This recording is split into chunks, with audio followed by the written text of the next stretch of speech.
4절로 9절까지 보겠습니다.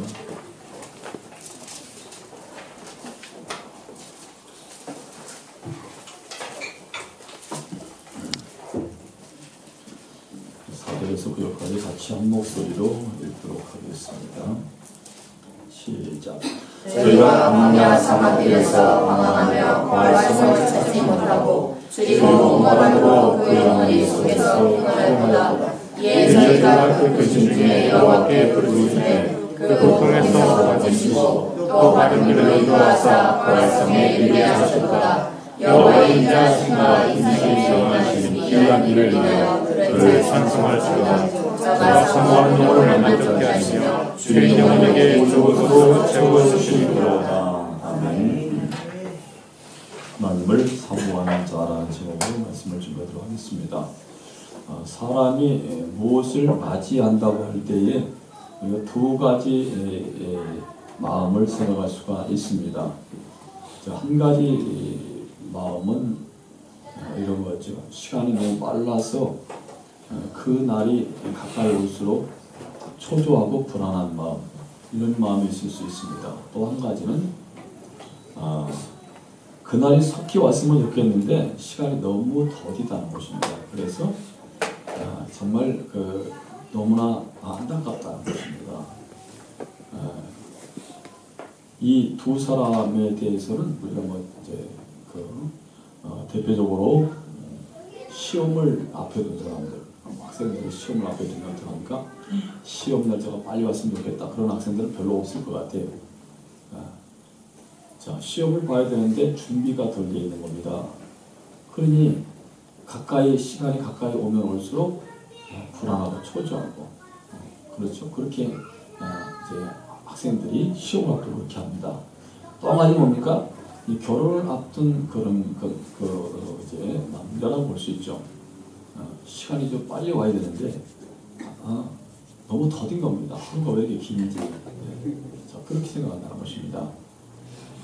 오늘 왜 이런 차이가 생기느냐? 이것은 기다리는 마음이 있느냐 없느냐 그 차이입니다. 말하자면 그 날에 대해서, 그 일에 대해서 사모함이 있느냐 없느냐 그 차이죠. 사모함이 없다면은 별로 기대도 안 될 것이고, 또 오는 것이 별로 그렇게, 그 시간에 오는 것이 별로 반갑지가 않습니다. 그러나 사모하는 마음을 가지고 있다면은 반드시 기대를 하고 어떤 일이 있어도 기다린다는 것입니다. 사람은 그 사모함이 강하면 강할수록 더욱 그 대상에 대해서 갈망을 하는 것이다. 하나님과의 관계에서도 마찬가지라는 것입니다.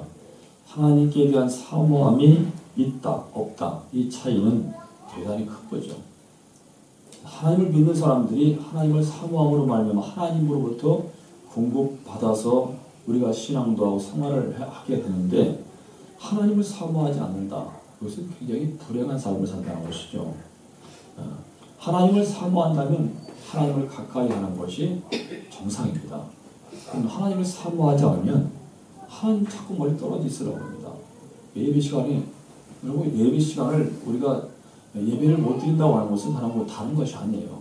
내가 바빠서 못 드리는 것도 아니고 다른 어떤 것 때문에 그런 게 아니라 사모하지 않다는 거예요. 하나님을 사모함이 없기 때문에 그런 거예요. 하나님을 사모한다면 무슨 핑계를 대서라도 갑니다. 가게 돼 있어요. 오게 돼 있어요. 그렇잖아요. 옛날에 예수를 믿는데 막 못 믿게 부모들이, 그런 부모들이 있었잖아요. 어떤 집은 막 머리를 깎아간다고 그러죠. 머리 깎는다고 못 가는 게 아니고 보자기 쓰고 간다는 거예요. 머리 보자기 쓰면 되는 것이 모자 쓰면 되는 것이죠. 보자기 쓰고 간다는 겁니다. 왜요? 그만큼 이 하나님에 대해 사모함이 있으니까 그렇게 할 수 있다는 것입니다. 그래서 오늘 지금 하나님께서는 이제 사모하는 영혼을 만족케 하시고 주인 영혼을 이제 좋은 것으로 채워주신다, 이렇게 지금 말씀을 하고 계십니다.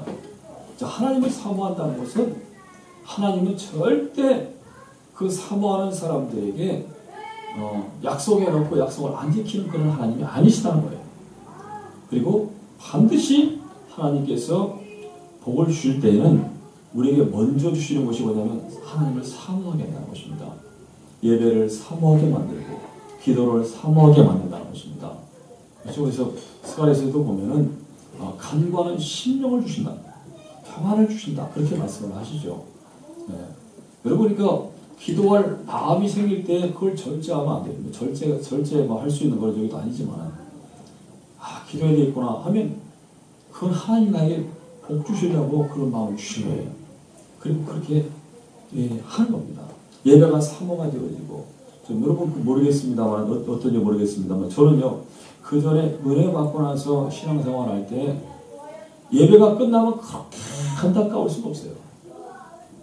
언제 또 예배 시간까지 기다리나, 그런 정도로 그렇게 예배를 사모하고 그랬습니다. 그러니까 아무리 힘든 일을 해도 예배 시간만큼은 그걸 치우고 가는 겁니다. 제가 잠깐 동안에 그 건축일 한다고 아르미 샷이 그걸 했는데, 그거는 하다가 그냥 가면 안 되는 일입니다. 그거는. 근데 예배 드리기 위해서 중단하고 갑니다.